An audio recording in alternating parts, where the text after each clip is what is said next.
Я, собственно, руководитель пресс-службы Российской академии наук. Найденова Александра Натальевна. Как еще раз, простите, Александра... Натальевна. А как у вас папу звали? Сережа. Натальевна – это отчество по матери. Можно сказать, матчество. Матчество? А так бывает? После взятки в ЗАГСе еще и не так бывает.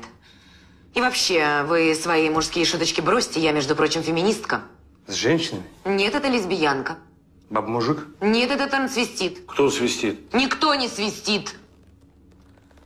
Я считаю женщин венцом творения.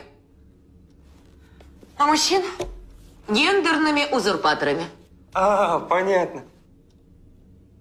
Ебанутая.